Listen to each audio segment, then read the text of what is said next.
6 VPS. Let's check what's going on over here. I am live.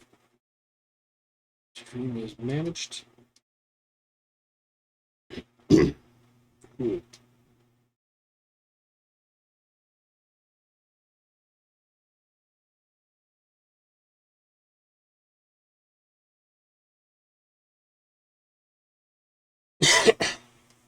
I suck at life and the internet. Back in hardware mode. So, want a quick update on the last hardware mode was that Elite Series 2, this bad boy, got it going, working good. Needed to use some low temp solder paste, and I was able to switch things out nice and easy. But today is a little bit different. Today, I'm going to make Konami great again. This is a Konami 573. Specifically, this one is pulled from a DDR Solo.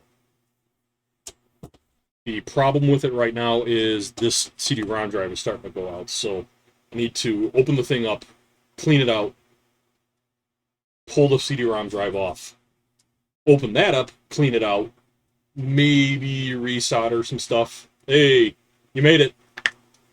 I'm glad I told you were here. So here's the 573. Cybermint in the chat is actually looking to buy the Solo that this is from. So they're here to watch me hopefully not fuck up.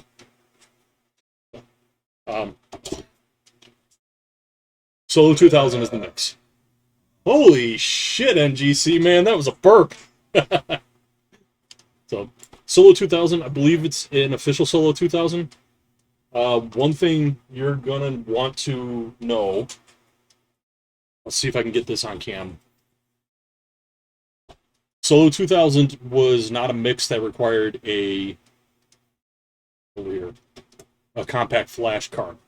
They didn't require it until 4th Plus Solo.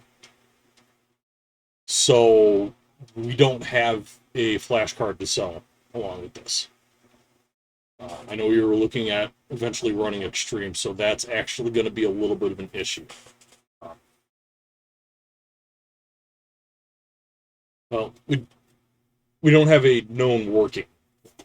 We might have. Yeah. What I do know, because when I grabbed this out of the cabinet today, what I do actually know is that there is a 4th Plus Solo disc that I know works in the cabinet. So let's get this bad boy open.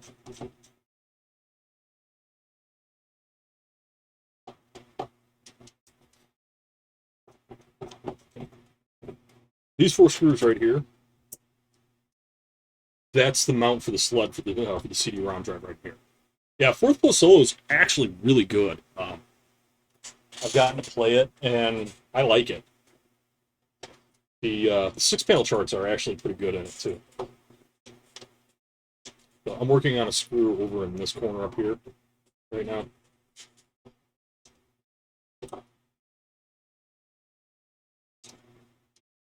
So the machine we did have at an Anime Central one time. I think we took it to that and maybe one other show before we just kind of decided it was a lot of work for the Solo to go somewhere when it could only make half as much as just a regular 2-player cabinet, which makes sense, given that you can only get 1 player. I think it made exactly half as much as the Supernova. Was it the Supernova or the Supernova 2 that we had with us that year? I don't remember if it was Supernova or Supernova 2 that. I hope that screws across there.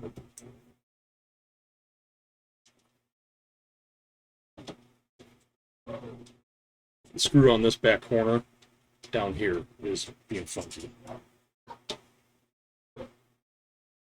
I might need to grab Magesaurus.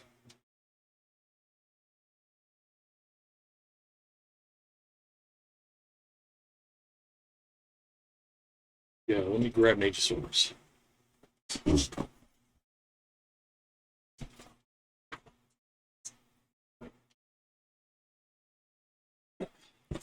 So this is, yeah, like, or that's kind of what I've noticed is basically people that play DDR or in the group usually aren't all that big into 8 panel, so it kind of works out if there's only one. Um, this is a tool you might want to consider grabbing later on. Nagisaurus RX over here. The trick to this one is you can kind of see the grip right here. It's designed for grabbing screws by the head like this and allowing you to twist. So it makes it a lot easier to get at some stuff. Otherwise, you're drilling out or pulling whatever. So I'm actually gonna. It also allows you to pull. Yep, there we go. Let me take a hard look at this screw. That screw doesn't have any threads, so I won't put that one back in. I'll throw this. Don't know if you can see it or not. No, the webcam's not going to feed into it. This, I'll try putting it back in later, um, but yeah, like you couldn't see it on camera because actually putting it over here would have prevented me from being able to turn this. But it just lets you grip and then turn. So this specific model, you might be able to find something cheaper at a hardware store, a big box hardware store. They're a little bit specialized. They're more like an engineer or a linesman's tool. But this specific model was on Amazon. And again, that's the name. It was like $30. And honestly, I'm working on a pump it up pad for somebody else, and this thing has been a godsend. I still have to drill every so often, but it's so much better than grabbing a pair of channel locks and trying to turn that way, especially if I need to get down and in something. Okay, did I get enough screws off? Yes, I did. All right. The trick to these is the IDE cable. Yes, I'm talking about IDE. In considerations. I know it's an original monitor. It worked the last time it got powered on.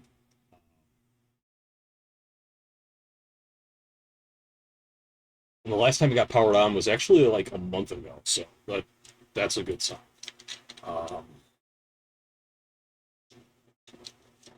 There's the biggest thing about solo cabinets when you have them up and running is when you see pictures of them, there's that little metal like triangle to the front of them. You want that on because the way the cabinet is built, it's top heavy because of the monitor, and it's also front heavy because of the monitor.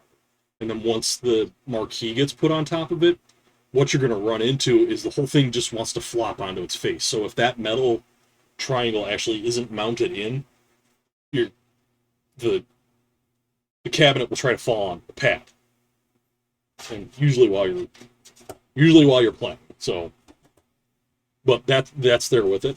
The umbilical is in pretty good, like the connection to the pads is in pretty good shape, but part of it's missing. Here's the IDE cable that goes up to the disk drive up in the corner here. Let's see if I can get it in there. You see the disk drive? This is 90s tech. Yeah, no.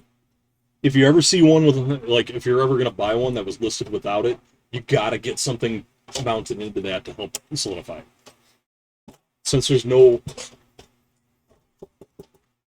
oops, cam fell over. I'll fix that in a second. Since there's no, what's the other game that had that problem? Time Crisis 2 and Time Crisis 3 actually also had that problem. Yeah, so you can see it's 67 degrees in the film.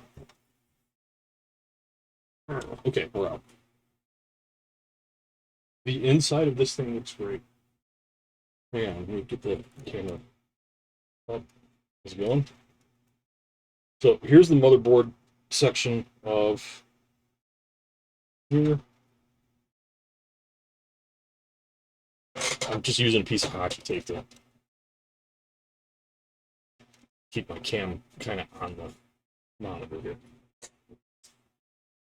Here's the motherboard section. Everything's actually looking pretty good in here. Let me turn it around. Face it the other way.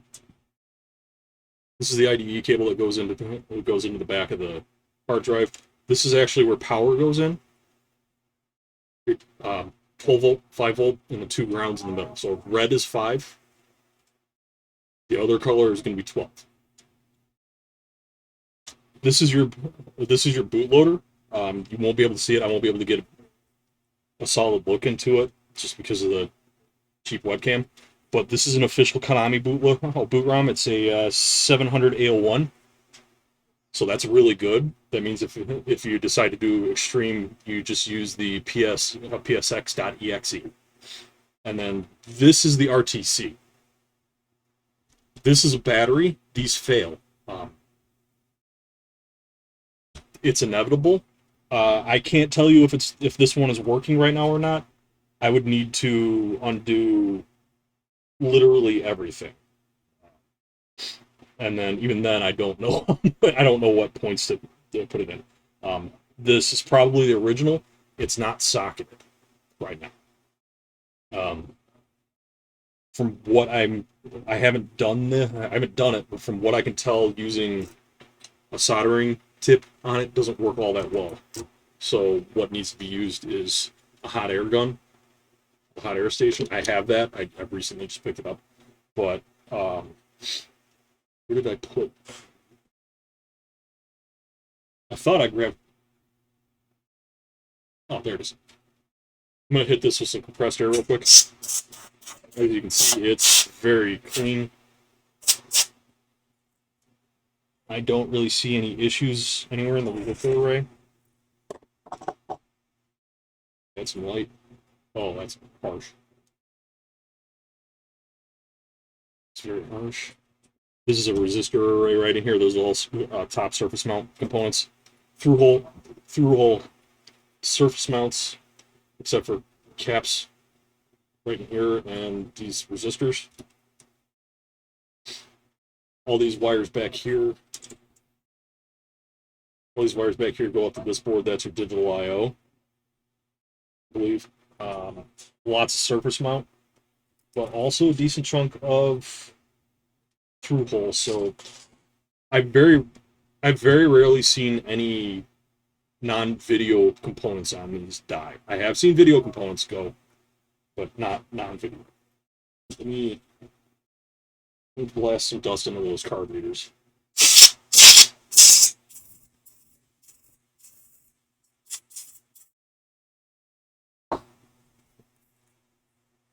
This is the JAMA edge. These connections over here are just additional I/O for light. Primary audio. It's a DB. This is technically called the DB15 port. You might know it as VGA. The way the cabinet is configured right now, you won't use this port. You should be going off of this because the monitor doesn't have a DB15 connection. There is a USB probably 1.0 port, right? It's probably 1.0, might be 2, but at the given this is 1998 hardware, it's probably a 1.1. I've never used it. The dip switches here on this side, on the side from test is 1, and on the side closest to the USB is 4.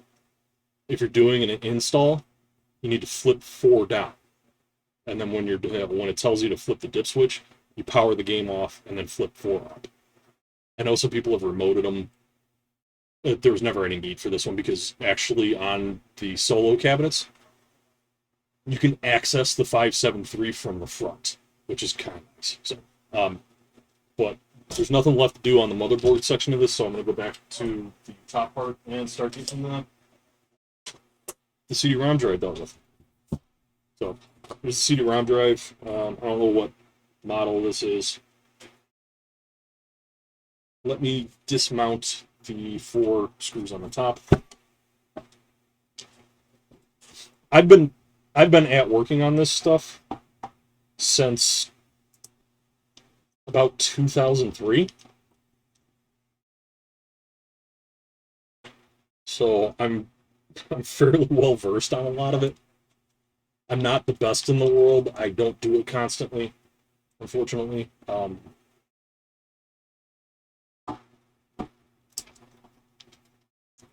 Another thing you might want to, this is going to fall as soon as I drop this last one, so I'm going to get my hand up. I don't want to do extra damage. Yeah, I'm like seriously old guard.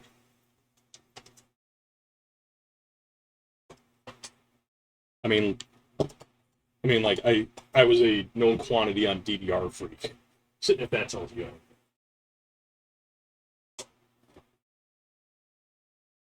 Like I wrote an FAQ for DDR Freak.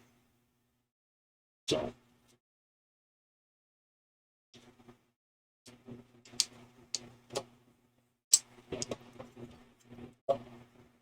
screws mounted here, here, and then on the opposite side.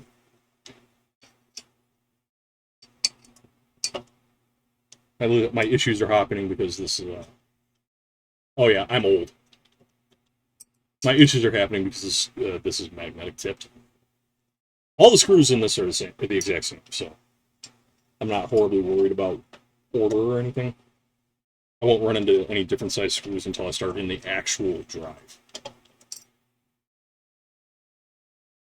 Yeah, I was working at a tilt in 2003 because I kind of decided while I was in college that I wanted to have a collection of games of my own, and DDR was fun.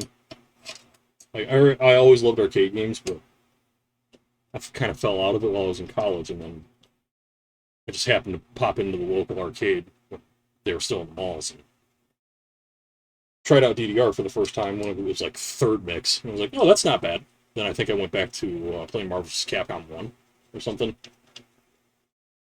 Or I went over to like a basketball game because I actually really like just chucking basketballs for some stupid reason.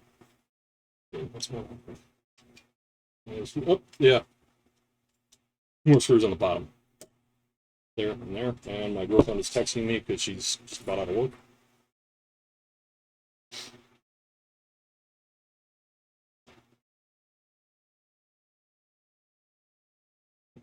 Yeah, yeah. Upper Peninsula definitely seems like it would be a dead zone. I know there's huge swaths of yeah. I know there's huge swaths in central Michigan or the the bulk of Michigan where that are Holland based and they hate everything. Like literally everything. Because I was at an Anime Central one time, and a guy was asking me about it. He did a little Stepmania stuff, and he was asking me about everything. I was telling him, I was like, no, no, there's I'm just gonna brute force this if I can. Do I have anything that would fit in there right? I gotta pop the drive and get the disc out real quick.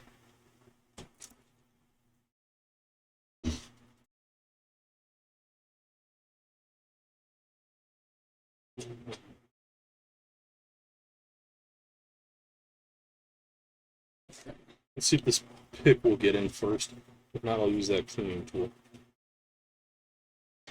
Nope. Cleaning tool. Yep, there we go. Oh, hey, would you look at that? A real printed disc. Actually legit one. Cool. How about that? That means it was imported as Solo 2000.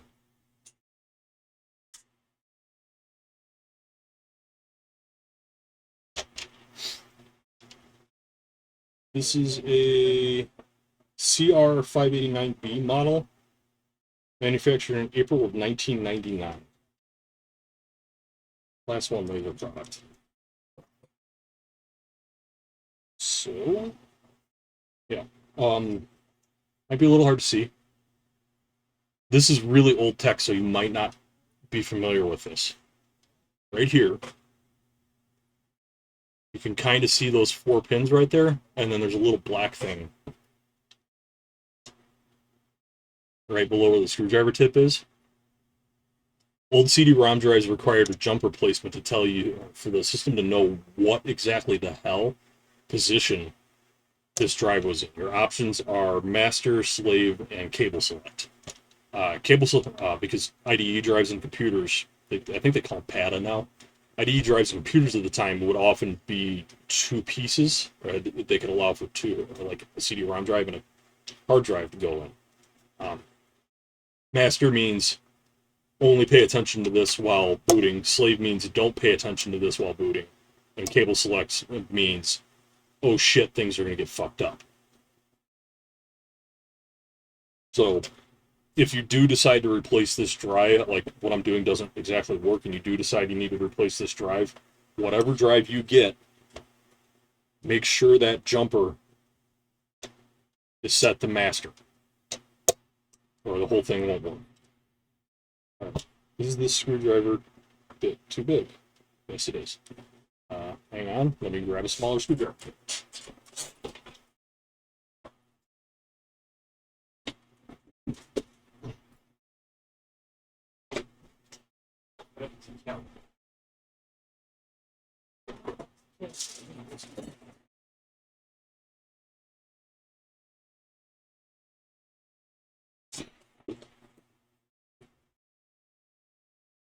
We got the iFixit kit.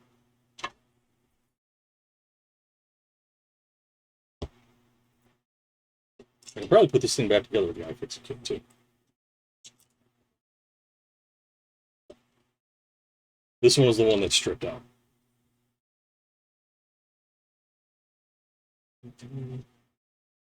Maybe upside down, look this way. Hey, there we go. There's the Phillips.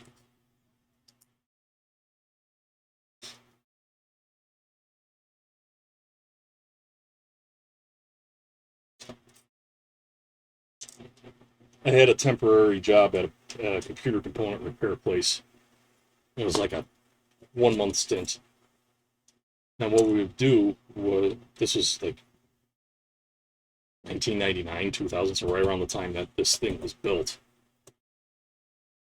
And what I would do is I would pull CD-ROMs, test them, and at that point, one of the things that really helped drive everything was actually rubber band. It was actually like a rubber band.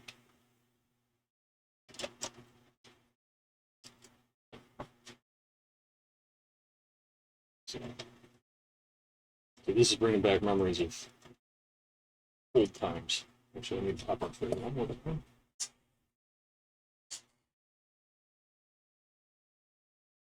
Yeah, I mean,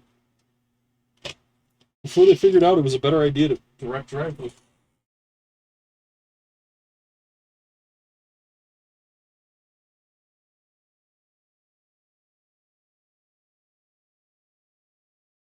Direct driving was probably the best way of going about it. They just said, screw it, we're doing that.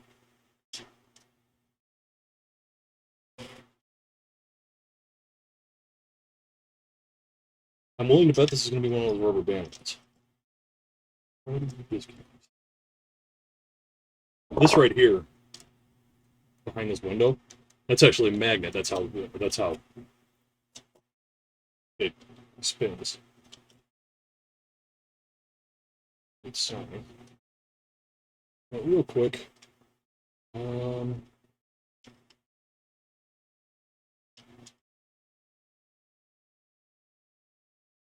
So the thermal pad, there are plenty of test points on here, but nothing. I only see a couple solder blobs right here and right here.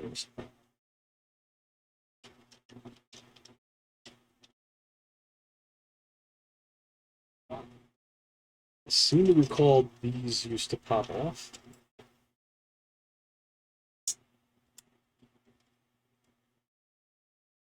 Now, there's this little switch right here.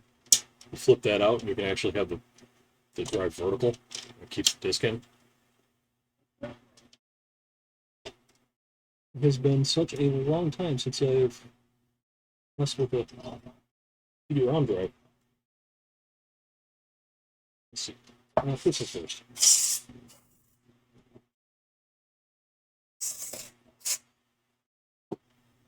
Get that started anyway.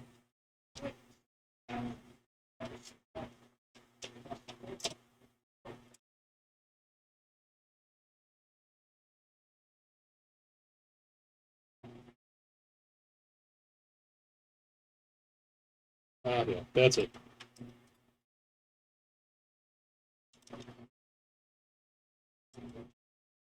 Is that it? What was the trick?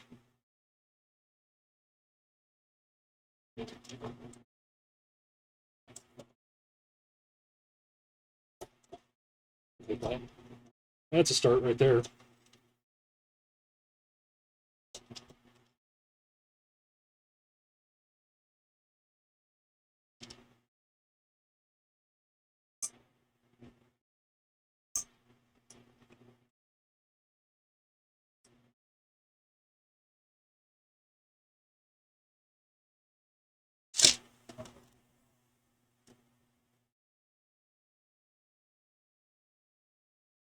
Hmm.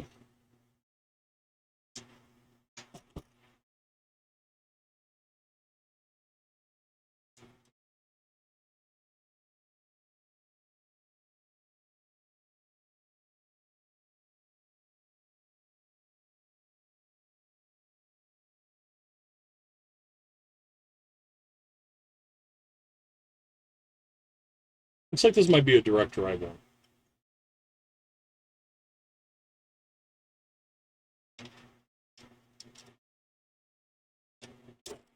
There we go. Pop off.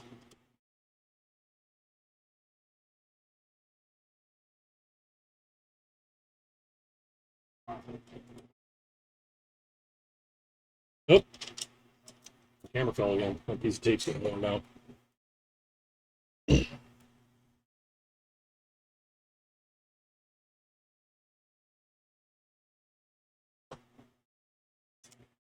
Okay, that's how it popped. Let's see. Maybe don't go back in.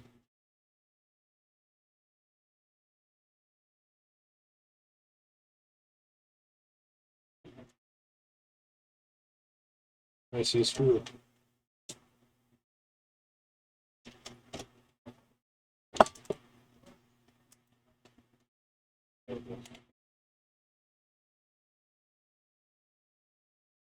Oh, screw.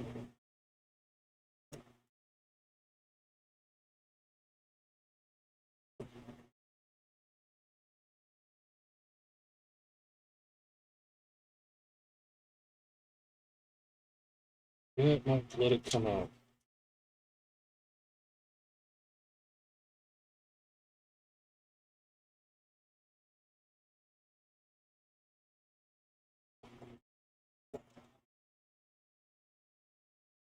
Yeah, this is going to disconnect the board at least.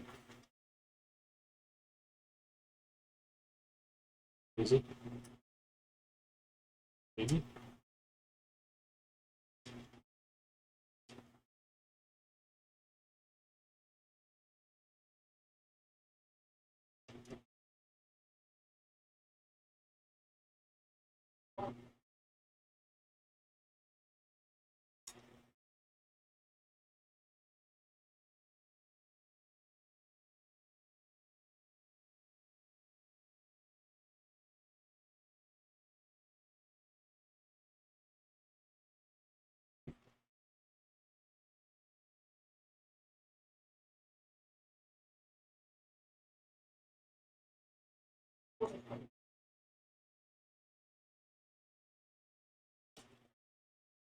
There we go. That's how it goes down.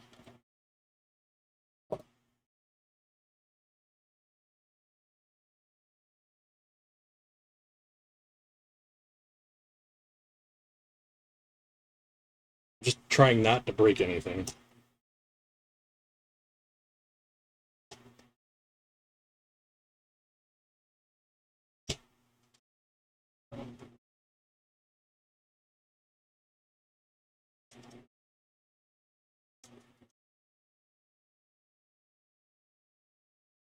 Back and fall down.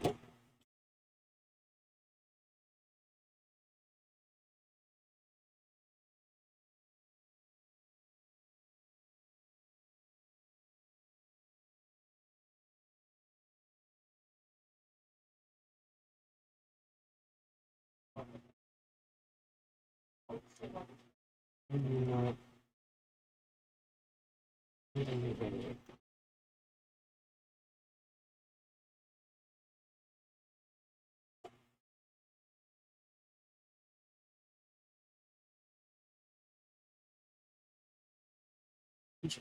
a mouse.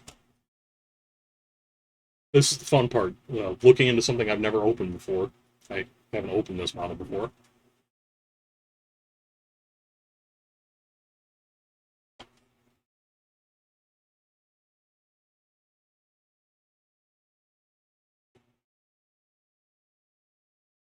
I want the whole assembly to come off, but what's happening is right here and right here don't want to right here don't want to disconnect.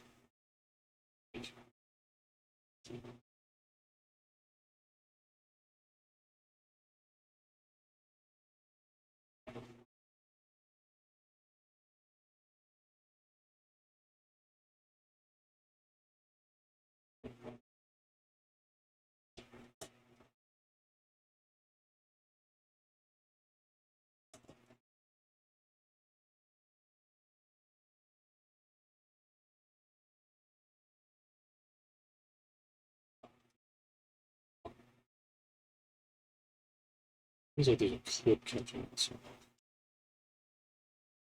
Yeah, well, they probably didn't expect morons like me to actually want to try to open them up. My lighting situation in here isn't exactly optimal. Sorry, a lot of stuff isn't on camera. It's just the light is directly behind me and it kind of casts a shadow.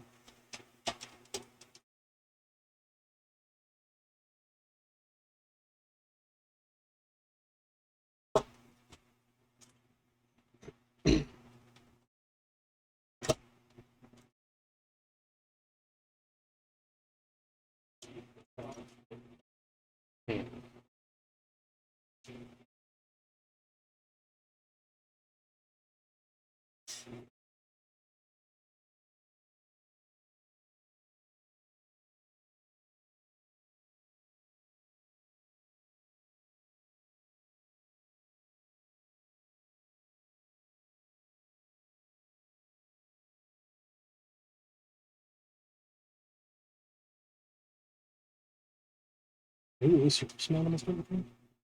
Wow. Yeah, this is definitely a later revision. There's a big blob of solder. Well, I might be able to get the board off. It seems like the circuit board is being held on specifically by these 2 points right here. So then you might be soldering going. I might be able to slip some of that shit up.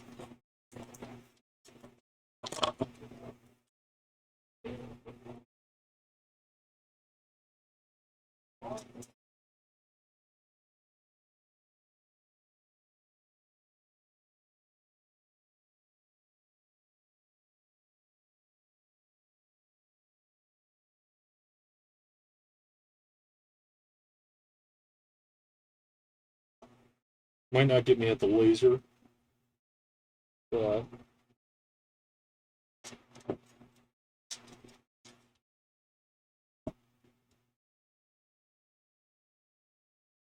oh wow, that worked.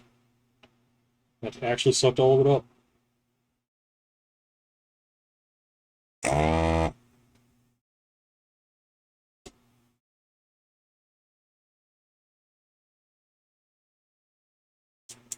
I just have to remember to resolder that.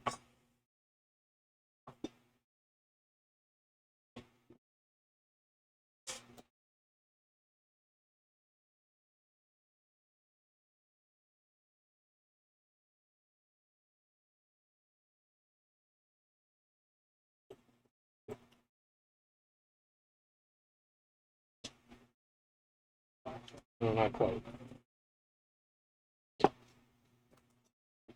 So there's just a little bit left over.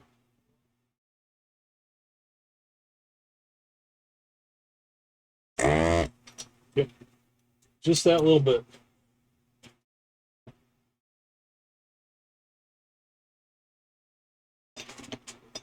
I don't anticipate needing low temp solder for this. Yeah, there we go. Board is off, and time to do a visual inspection on the board.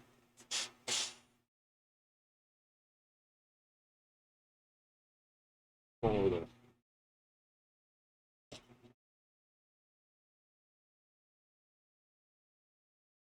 Yeah, that was literally just a small, tiny little tidbit of solder left over that did that.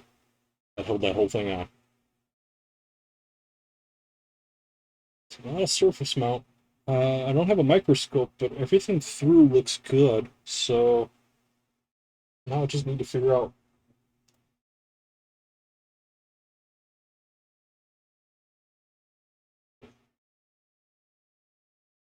Yeah, stuff looks good. Need to figure out how to detach this. And this is likely the motor. And this is the control to all the electronics. I'm going to figure out how. I might need to grab my headlamp.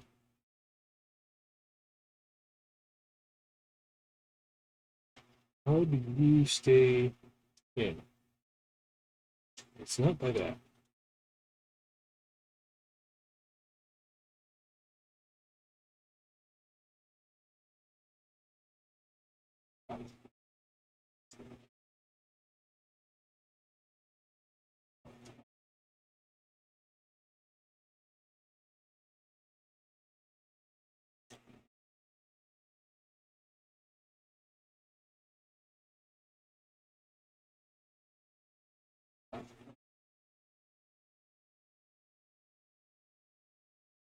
This is that manual release that I had to hit with the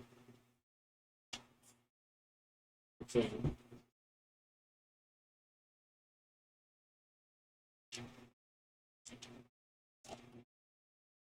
Pushes that back and then.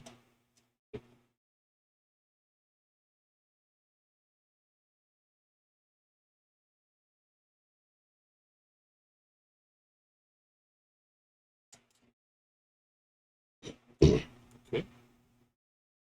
What is holding you in?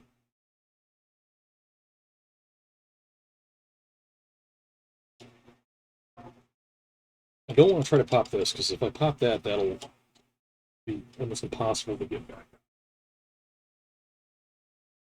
I don't know what glue they use. And the laser's back here.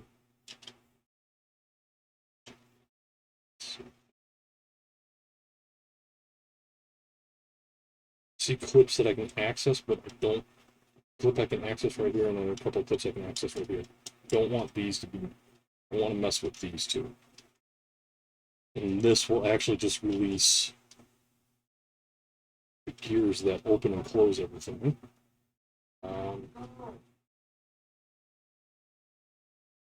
There's going to be a motor of some sort right in here.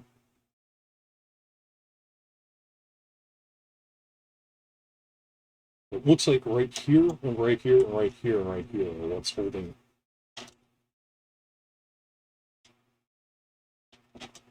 everything in place. Put it back down.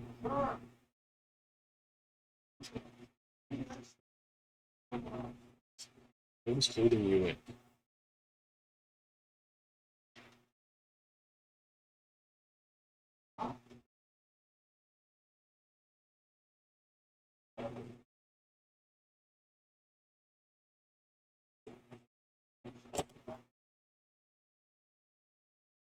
Yeah, that's something. I need to grab my card.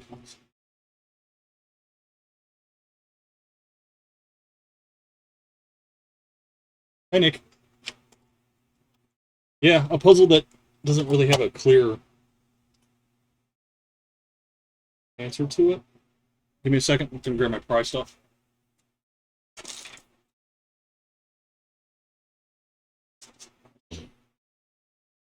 What you doing down there, big deaf bird? How you doing? You just gonna stare me down, or are you gonna come over here? I know you can't hear me. I'm talking at you.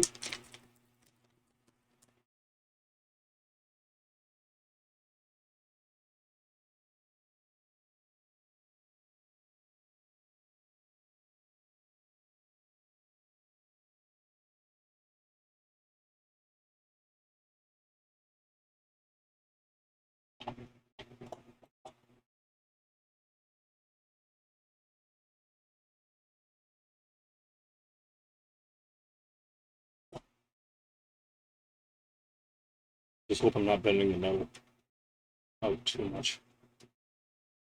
Just like right here and right here, there's just little tabs that go into it. And this one, it's coming out. This one, oh, wait. That's what the clip's going on to. There we go. Clips.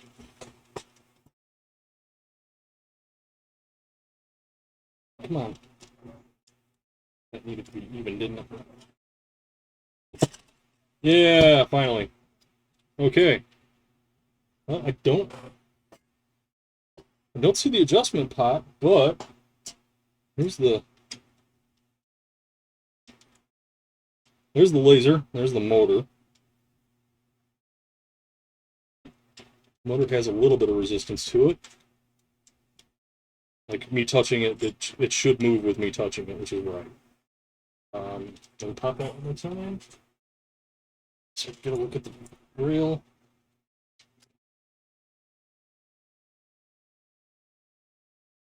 Yes, this is not one of the awful rubber band versions. This is Gears. And this is Nick.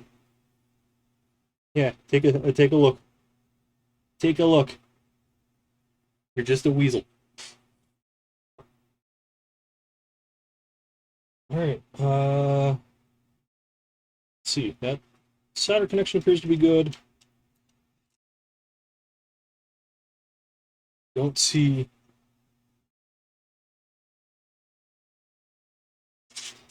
This motor is the one that spins. This motor controls in and out. This is the one that I desoldered. That motor controls in and out. This motor controls the spin of this. It looks like that motor is regulated by input from that. It pushes down on a gear right here. That gear causes this to spin. That set of teeth to spin, which moves the whole assembly back and forth. I'm learning as much as you are because I haven't. This is the first time I've actually looked into one of these. The old stuff that I used to work on, I want to say they were old like 2X things. The rubber band motor, instead of being, or at least whichever motor it was. Oh, this is magnetic. You might not be able to see it, but it's spinning relatively free. So what's happening right here is it's just on a bearing, and that's what spins. And on this top part, this magnet magnetizes to this, and that's what holds the disc in place while it spins together, and then it just traps down the spin. If you've ever looked at a fat PS2, like if you've ever seen somebody take the top of a fat PS2 off, that's basically the system that uses. Actually, I think the PS3 and the PS4 use a similar system too. I'm not sure about like Xbox One generation, but all right. Laser looks like it's relatively clean, but let's play it safe and hit it with some 99% isopropyl alcohol.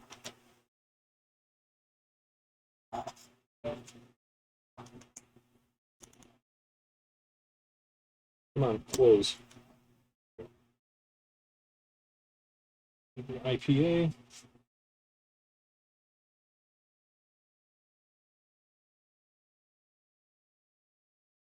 This is slightly dirty, but really there's not a lot.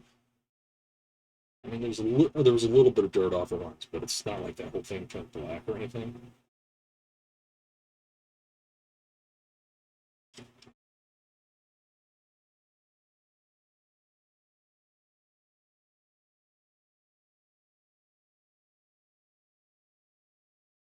Sometimes it's just a good cleaning will get stuff, but this isn't likely to hurt anything, so I'll try it.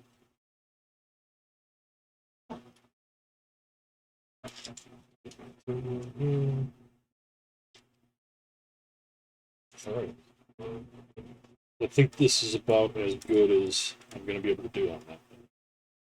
It's a little. Like, this is the clean end. Over here is the dirty end. You can see there's just a little bit of dirt on it. Not a lot. That all came off the lens. If there's anything else going on with the lens, I'm not 100% sure on what it could be.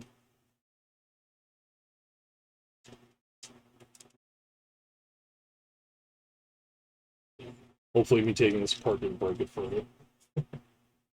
That's kind of always the question. Did you fuck it up even worse? Goes to this side. Just drop right back into place. And I need to use that again after I get the board back on. So, board goes this way. Get those screws in, and then resolder these points.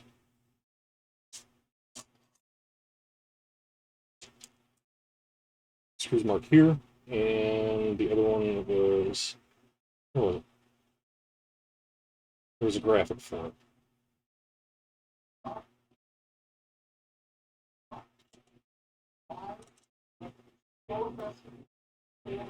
NGC man's angry at his play. What did they want to do?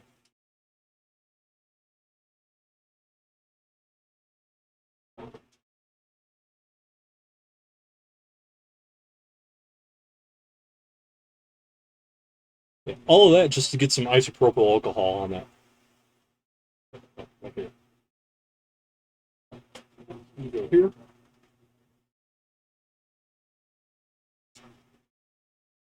Okay, let me get the soldering station heated up.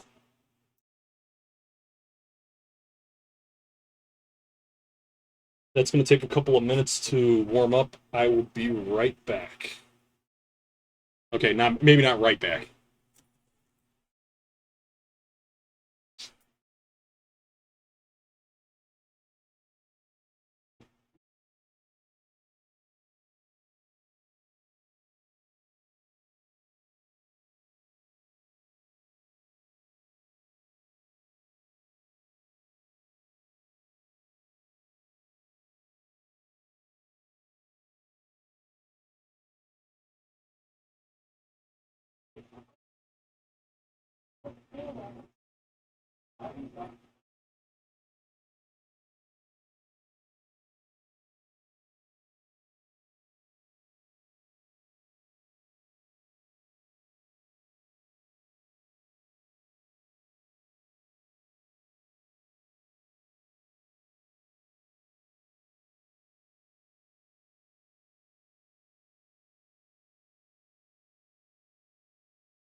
Setting for 48.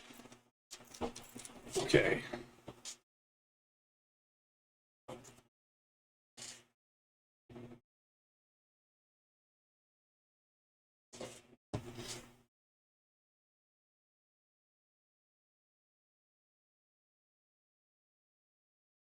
$352.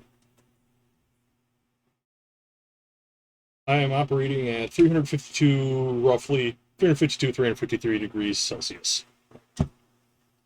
Over here. Shit. Hang on. Get off right.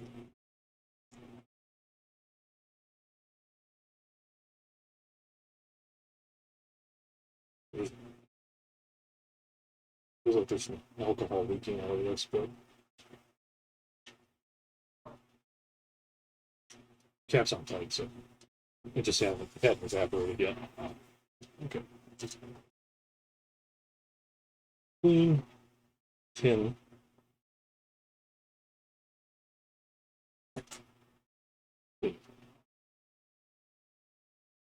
This is a big one. Oh, shit. Hold on. Got a problem. Got a problem. Um, Anything else that could be causing the problem on this? These are wear and tear items. They will eventually just die. Um, it could be that motor that spins it going out. It could be the laser starting to die out. It could be any one of those little components on it starting to die out. So I've got it. This came loose. This part right down here came loose, so I need to actually let that cool all the way back down. Here, let me open Edge.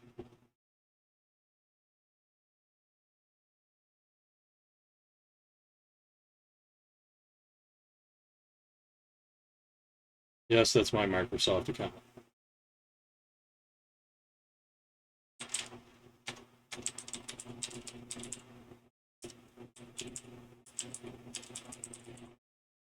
See if that's search. IDE Simulator Teddy Boy Shop.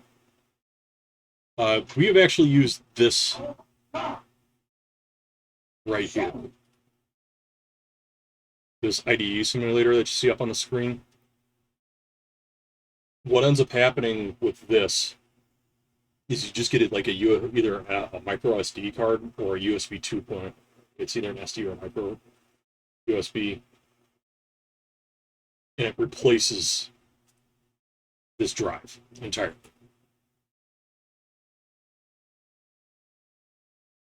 Sorry, so the thing in the web browser that you see right there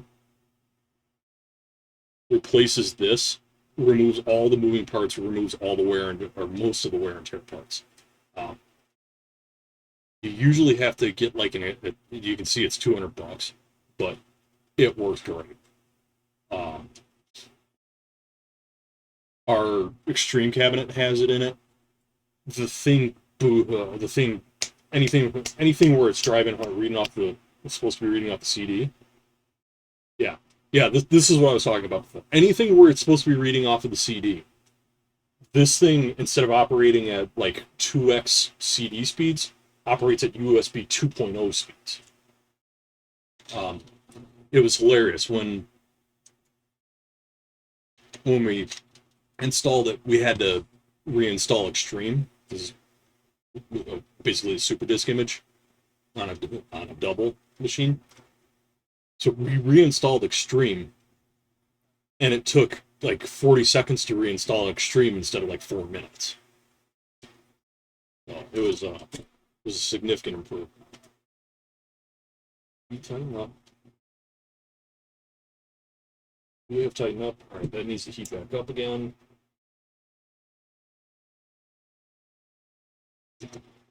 We should stabilize right around 350. Yeah, it's just this. It's just that one IDE cable.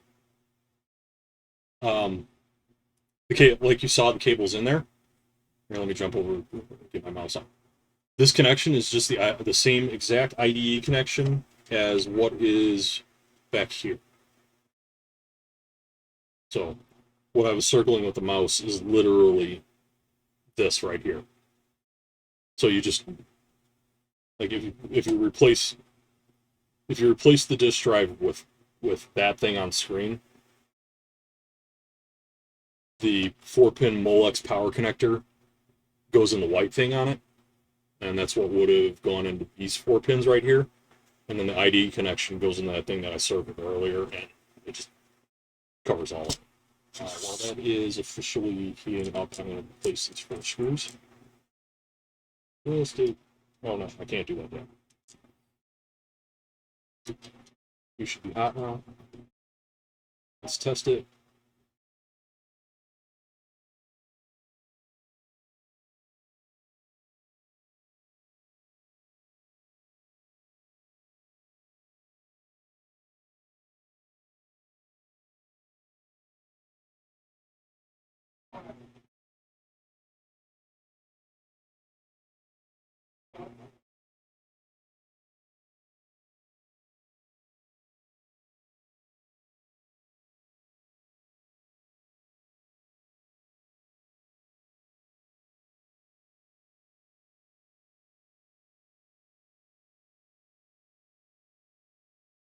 Not great, but it worked.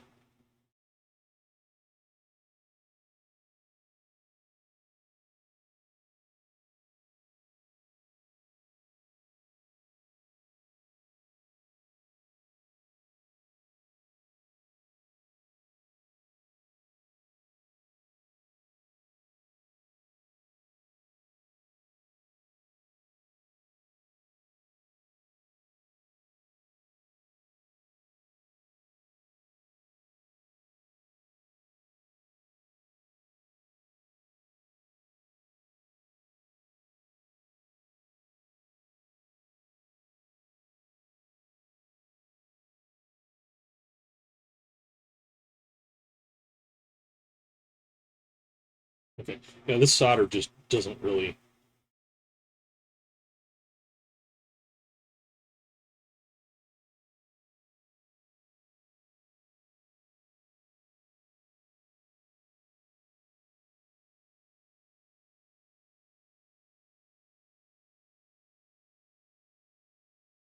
Okay, that's back on.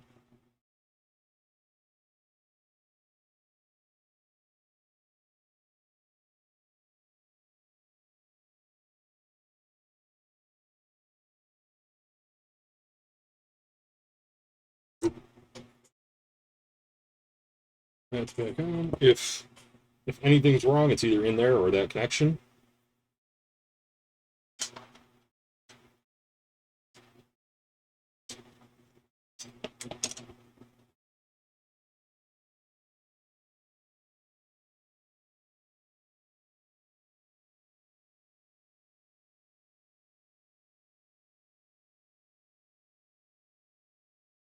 I don't think it matters which way that goes, but try to get it back in proper placement.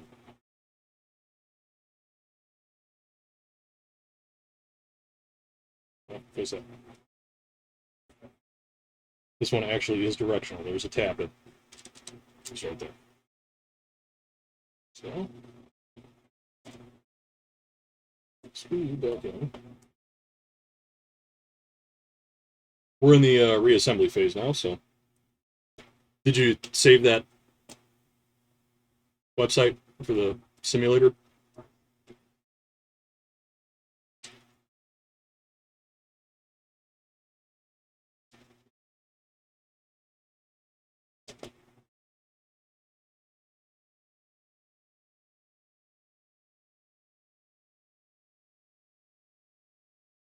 Yeah, pretty much.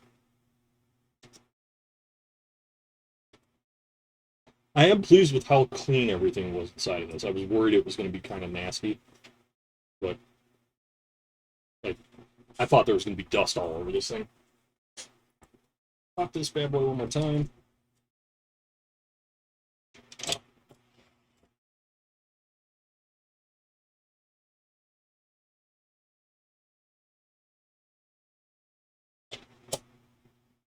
All right, good.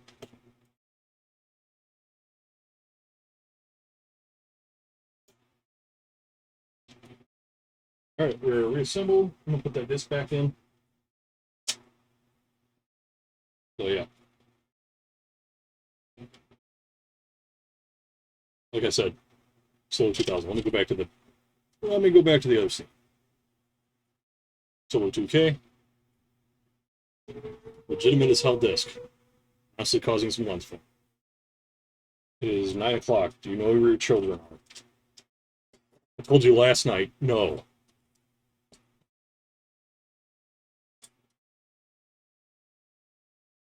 All right, start putting this back all the way back together. Let's see. That's the top. So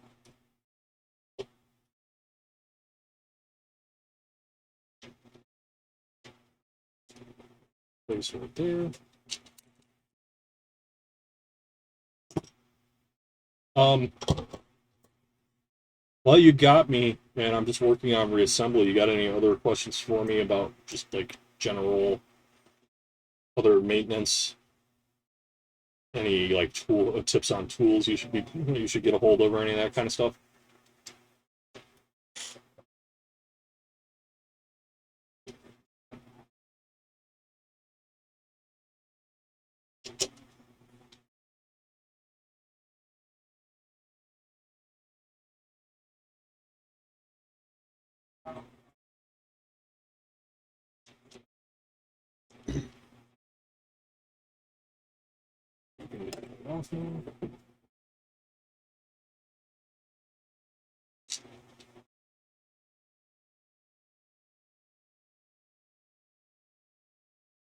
Okay.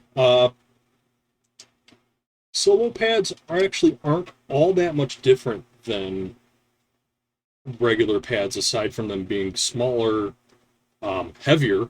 Believe it or not, they are the main pad is incredibly heavy, um, and the biggest difference in why solo pads seem to be slightly lower quality than um, regular pads is there's only two sensors per arrow.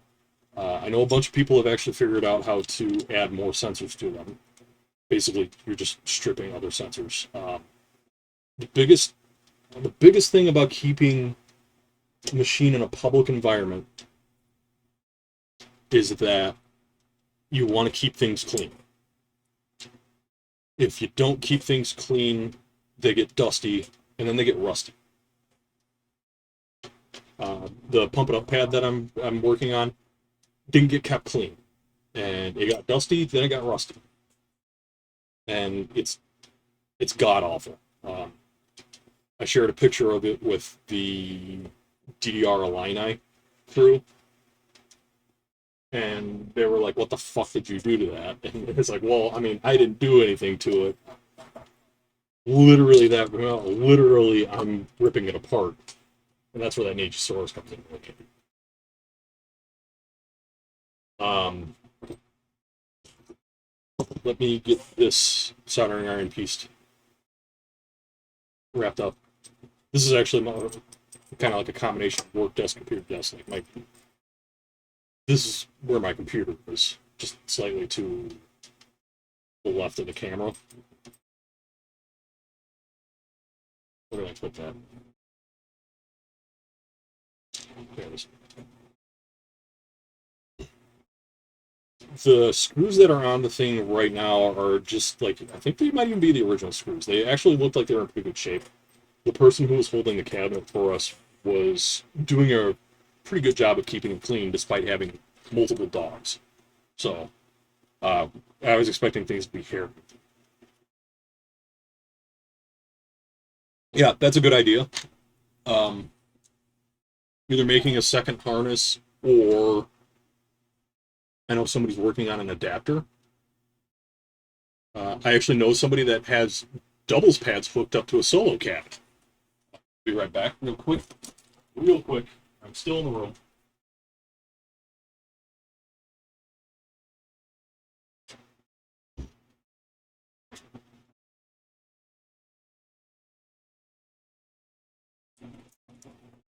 Now, for public, the screws that come with it, people generally aren't.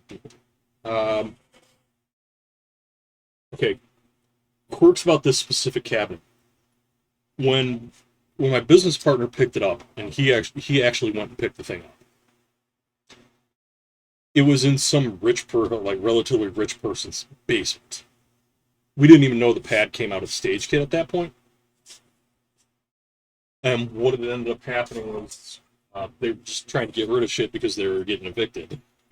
Like they lost the mortgage and were just screwed.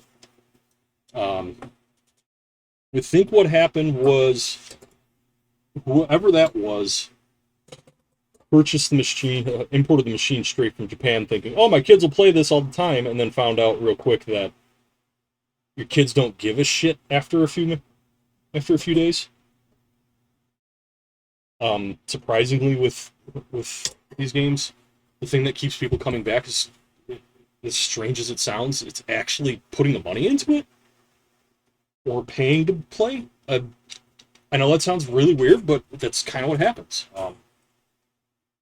Unless you're really like hardcore into it.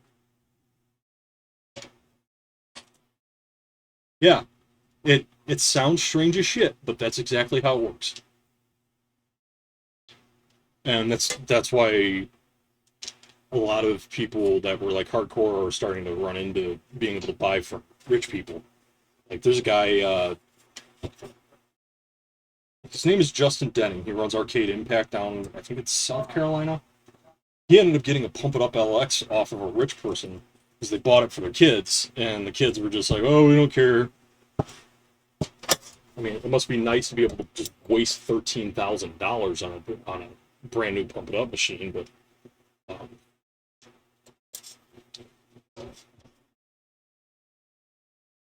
you might have. Justin's a good guy. Uh, his girlfriend, I don't know, are they married? They might be married now. Meredith is really cool too. I know a lot of the Pump old guard. I still talk to a bunch of people in the Pump community. Like, but we looked at the coin counter on the thing because it was obviously coin op well it was Japan. And sorry you can't see the screws being done in, but that's not really. I mean, if you've unscrewed stuff before, you know what's going on. We looked at the coin counter and it was at like something like 3,000 coins, and I think they had it on 500 yen. So, and then we ran it coin play one time for 75 cents a play.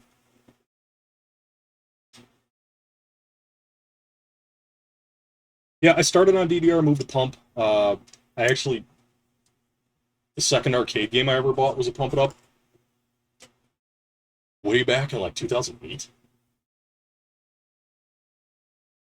Um, when you Here's one to pay attention to when you do take this apart, because you will end up taking it apart. These cables are short, so you have to make sure you're outside on the front. Because this corner kept trying to go in. You're outside over here, and while you're there, I'm sorry, I'm not going to be able to show this to you. It is tabbed, so it's directional. If you try to put it in wrong, you'll blow everything up.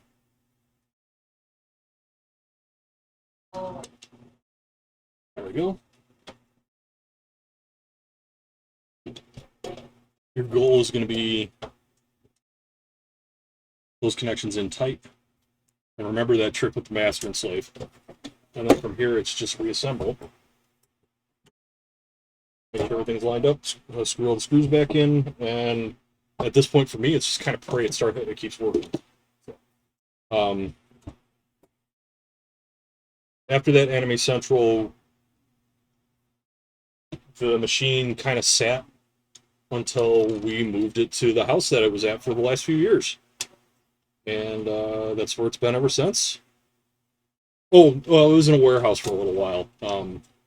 We did have that same Anime Central that it was at. We actually had an instance where, and this was a complete pain in the ass. The Extreme machine we had, I plugged it in literally right to make sure everything was going to work. Literally right before we loaded it into the truck to go from just south of Rosemont, like a 40-minute drive just south of Rosemont, Illinois to Rosemont, Illinois. In the 40 minutes or so of it being loaded in the truck, probably more like an hour and a half. 40-minute drive, then the little bit of time it took to push it through the carpeted hallway and get it in position, the monitor died. Which is an incredible pain in the ass. A friend who has other DDR machines brought a monitor in. I got that that original monitor, well, not original monitor, the monitor that was in it pulled out, but the dipshits at the Brunswick zone that it was originally at before we ended up with, we had to go through a reseller on that, unfortunately, decided to tap an additional screw into the mounting instead of just mounting it like normal people. And when they tapped the screw in, they welded the screw. Like, they overheated it as they were drilling it in, and it welded. So I'm in the basement of the Hyatt Regency O'Hare, and I just happen to have an angle grinder with me. I'm literally running an angle grinder against a welded screw to try to pop the goddamn head off. I'm throwing sparks at people in cosplay. Like, we're yelling at like we're sitting there yelling at people. You have to go back off. I am about to throw sparks. There's video of me on YouTube throwing sparks. And one of the other long-standing guys in the community had actually posted on Facebook. He didn't realize it was me doing the shit. He posted on Facebook. It's like, how the hell you gonna run an anime convention arcade on CoinPlay, because ASN literally would not pay us to do free play. So we were actually running coins. That was hell. I can tell you that right now. How you gonna run on CoinPlay and not have your extreme working? And I popped off on him and basically just told him, look, that shit worked when we loaded at 40 minutes, about an hour before. I'm gonna try putting this bad screw back in and see if it. Bad screws kind of. I'm gonna pull that. Yeah. So I just kind of popped off on him and basically told him, I was like, look, fucker, the monitor died in transit to the event. We know it worked. I know it worked. I literally plugged it in, rolled it over to the machine, loaded it in, strapped it, and then had it driven. Because I had to load another truck, I had to drive in there. So he's like, "Oh shit, sorry." He was like, "Oh, okay." 573 is back together. This will be one minus that one screw. It just doesn't have threads anymore. So he's like, "Oh shit." That Anime Central was fucking hell. It was the last time I ever did coin play on anything. I will never do coin play for a convention again. If a convention gets a hold of me and says, "Well, we'll get you in, but we want you to do coin play," I literally tell them we can't do it. Honestly, I don't know which lights work. The connector that I mentioned is a JST connector that's inside of where the monitor or the marquee would sit. I believe it's either a 6 or 8 pin. I think it's a 6 pin, but they only use 5. And then like all but one of the wires is connected. I basically just got up onto a step stool. I'm 6'2" and I can't see the top of this thing. I basically just got up on a step stool and looked down and saw, oh, there's the matching one here, so I just put it in. I think that connection just handles the neons inside the marquee. I think that's what it is. If I recall correctly, and it's been quite a long time since I looked, the additional outside lighting outside on like the outer perimeter of the stage kit was just incandescent bulbs initially. I know that sounds ridiculous, but apparently, like pumping up machines, the SDs and the earliest SXs were just incandescent bulbs inside the pads, which is just dumb. So,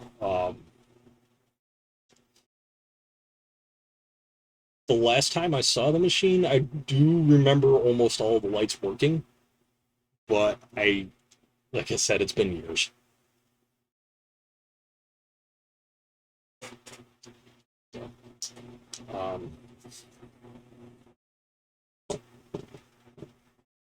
The person who had it did say that the game, because of the CD-ROM drive stuff, the game was booting about 40% of the time, and when they did play it, they weren't really having any problems with the pads. So the pads are probably halfway decent, at least.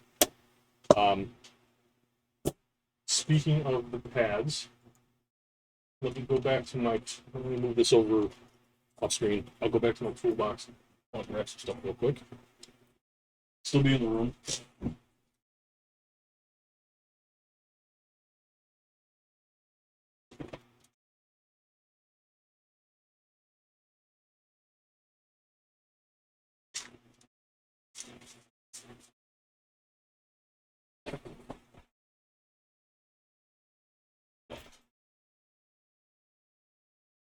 All right.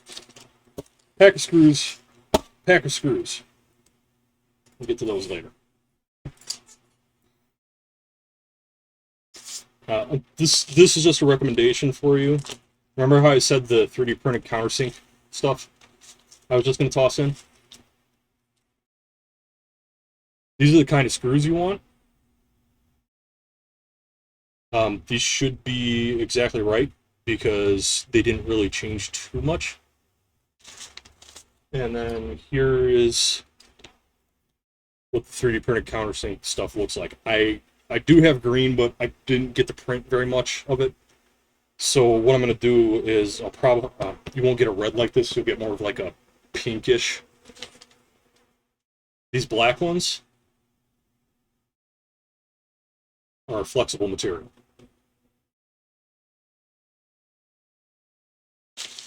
So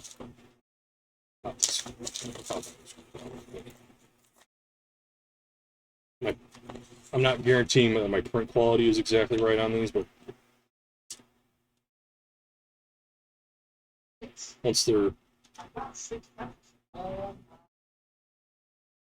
screwed in, they're about there. So these are actually, this is a size 2 Phillips bit. It's a little bit too small for this. So with these screws, they're Phillips. You're actually going to want a size 3 Phillips bit. And they're not magnetic because they're stainless. If you don't want to go through Bolt Depot, you should be able to find those on Amazon. They're not hard to find. This is a fairly common type of screw. Again, it's 6 millimeters long from here, 10 millimeters long there, and then the 1.0 millimeter is the pitch. Now, this is made out of PETG, translucent. Let me do something real quick. I don't know, just not that.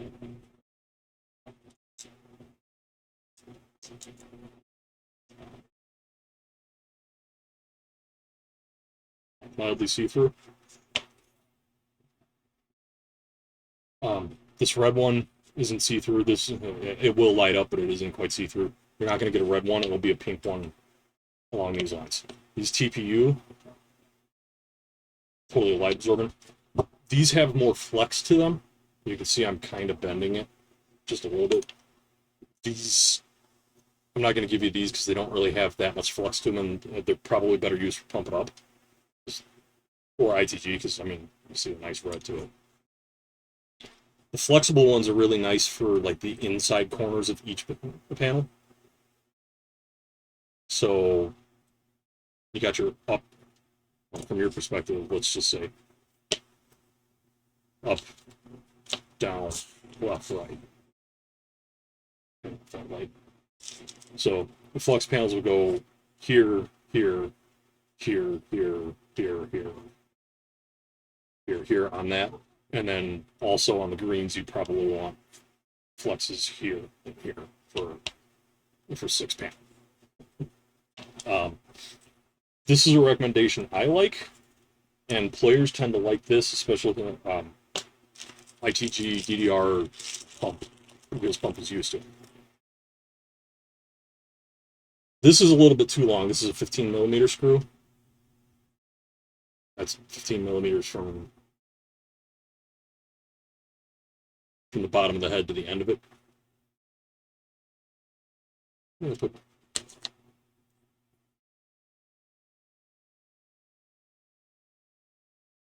M4 hex. This is a direct replacement for Pump It Up, but it's M6 1.0 pitch, so it's perfectly compatible with it. These are on Amazon. You'll want to use those for anywhere that isn't an action panel. So in the case of a solo, you'd be talking about center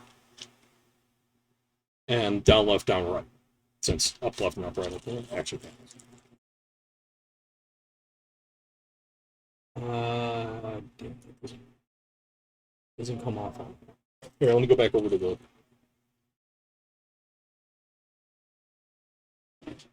Give me a second.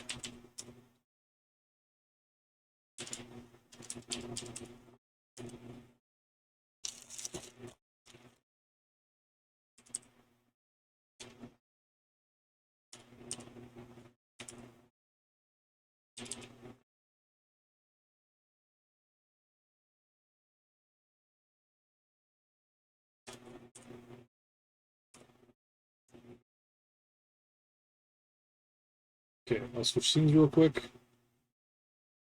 There we go. This is what I recommend, and it actually highlighted 12 millimeters. 8 bucks for a pack of 30. What is it? 1, 2, 3, 4, 5, 6, 7, 8. 10, 11, 12. So one pack of this will cover all of the center, all of the non-action panels. Because believe it or not, despite what a lot of ITG players will tell you, you actually, especially if it's going in a public place where you might get randoms playing, you want that feedback on the panel. And I know all the top players are like, oh, everything has to be perfectly flat and nothing. I can tell you from firsthand and from talking with other people, you don't want your pads to be perfectly flat. That's just a recipe for people falling off of them because they start shifting around and just lose where they're at. Um, but you can probably get away with.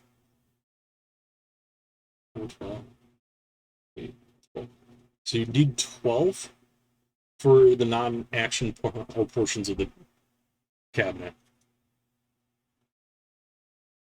I mean, that's literally what I showed you on screen right there.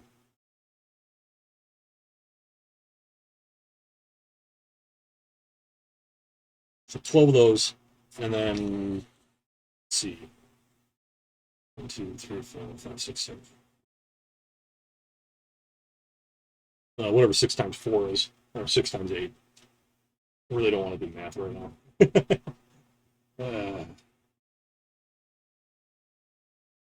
Wait, so one pack of 50 should get you, like, if you can get a 50 pack of those 6 by 1 by 1 and by 10s, that should get you just enough to go on those. So you could probably, I mean, you're looking at maybe $20 in fasteners on that one. The other nice part about the pump it up screws is if these plastics break, and then I'm going to give you a break, don't throw away the metal ones. These work great with the metal ones because they're just way thinner than what goes on. So, but, yeah. Um, I don't know if I can think of anything else. I know the power supplies on in the cabinet are working fairly well. I want to say that just about covers everything related to it.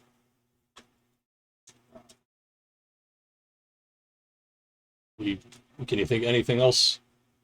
As long as you got me right now.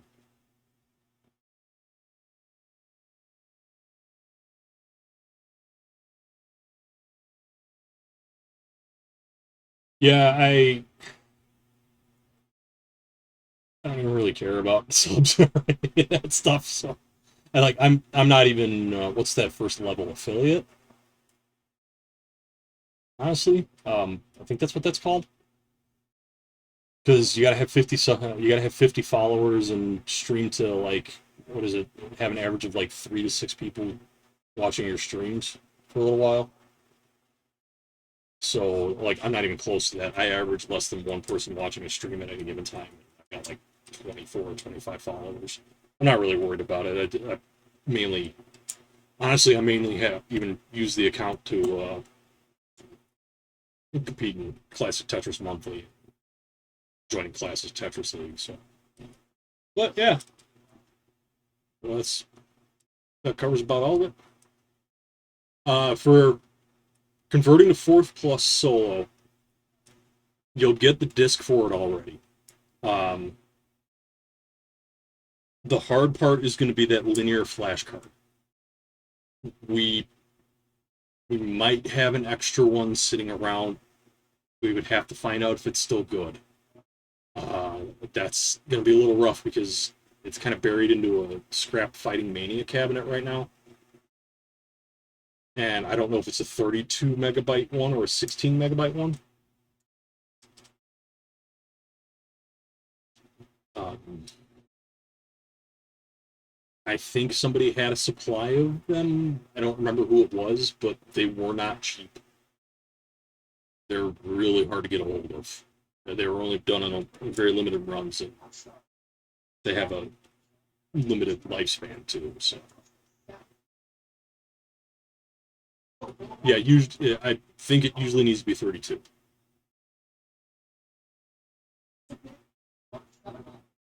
You can probably hear NGC man barking about his games in the background.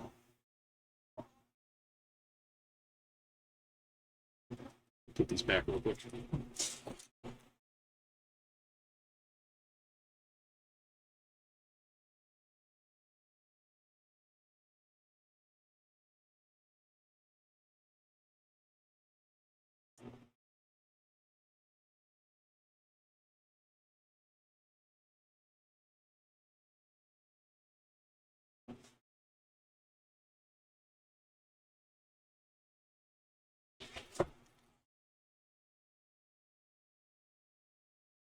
But yeah, like I said, if I'm recalling correctly, 32 megs.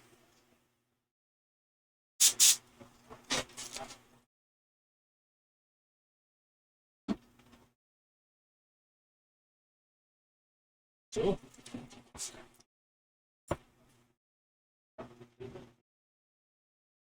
I know people have gotten JPEGs to work. I've never done it. The few times I've converted my Supernova cabinet over, I actually have a Betson Supernova Mini made, so I've always used that. Um, I know some people have actually advanced that, but they're with the JPEG you wouldn't have any of the lights, but you would definitely be able to get input.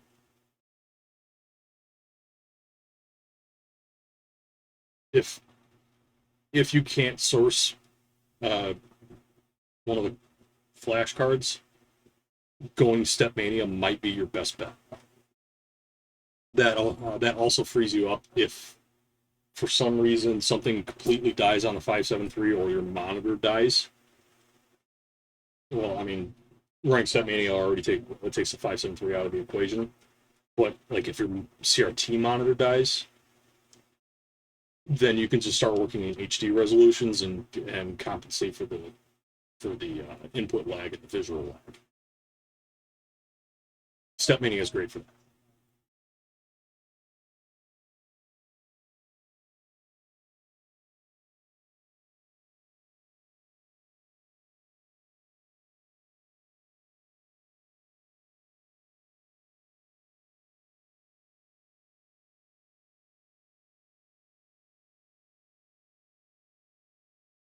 All right.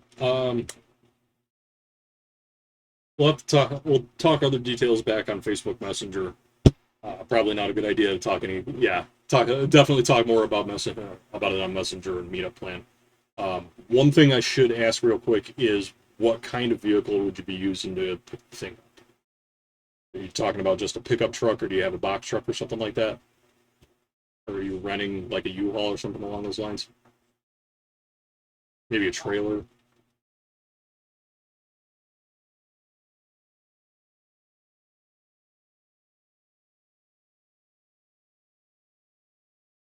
Oh, okay, and a Penske. All right. The one small problem we might run into then, yeah, the one small problem we might run into then is right now with the cabinet and all the stuff is in a garage. The driveway leading into the garage has a very very low hanging tree over it, so you wouldn't be able to back up to that garage at all. And then on top of that,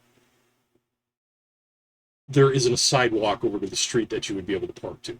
So this will get a little hairy, but we've got the big red carts to drag things through. The stage kit is super light compared to the regular pads. the regular pad. And the regular pad has handles, but we're probably going to want to put it on one of those red carts just to drag it through the grass.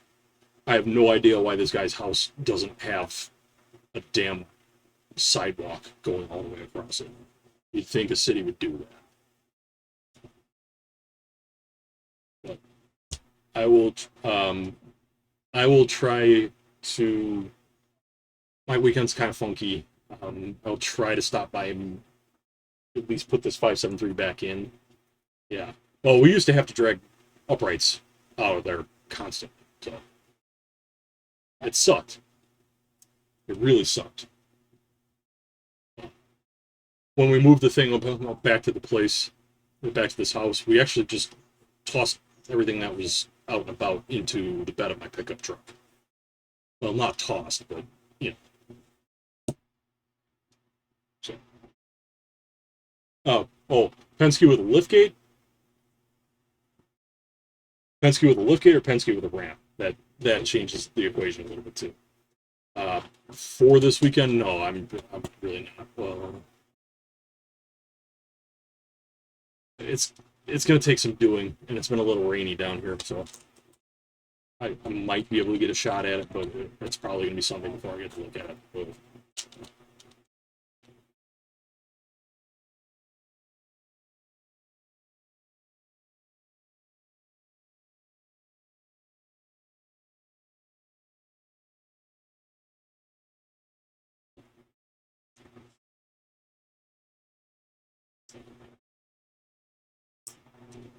liftgate is a lot easier, but they might not rent it to you. Sometimes they say we only rent that to businesses.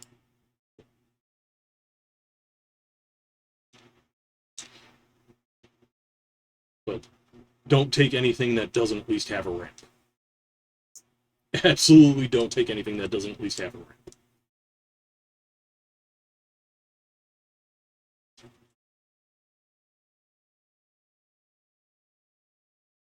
And expect your gas mileage to suck.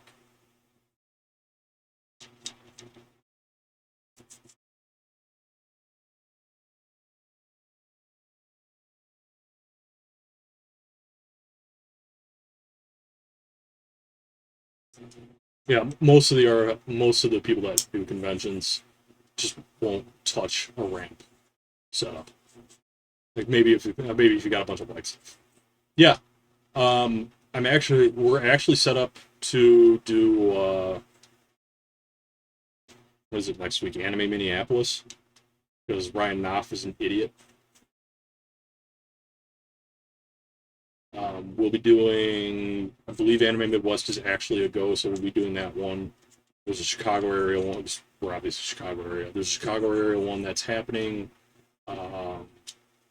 probably for sure in April, end of August. I don't think there's anything in the immediate area. Oh no, we got another August one. That'll be in Iowa, because Iowa is stupid. We've got a small thing in early October, late October. Haven't heard anything on YomaCon, but we usually do Yoma.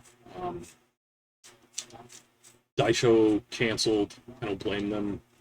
Doing something at a water park is a bad idea. Yeah. I tend to not do a lot of the Wisconsin ones. Just I usually go east and south, except for a couple of the Minnesota ones, but usually we're there. At this point, you'll probably run into, at most of these shows, if there's arcade games, you're going to run into either us, Snow Phoenix, very rarely K-Dogs, and you might catch Jonah Meschenberg. I know he was looking to get in. I think he has a solo as well. So, I don't know what kind of shape his was in. He might not, I don't remember. I don't talk to him all that much, but I know he is in the owner groups. Oh, you know Dave. Okay, cool. Yeah, when I go do Yoma, I hang out with Dave for a decent bit. Oh, you might have met Tony from Wadoga as well. Girlfriend is finally messaging me, asking me what's up. Oh, she got overtime today. Cool.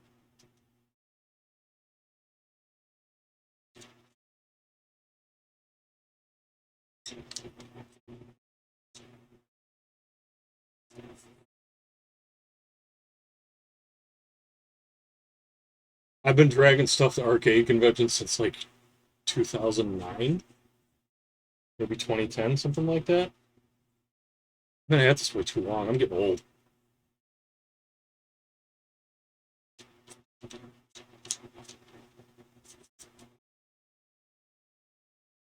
Yeah, it's a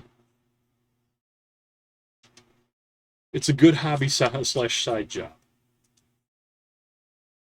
as long as you don't have somebody crazy. All right, I want to kill the stream and clean up in here a little bit. So, uh, yeah, we'll get back on Messenger and yeah, it's a lot of work. We'll get back on Messenger and try to figure out a time for you to swing down here and pick the thing up. All right, I'm gonna kill it later.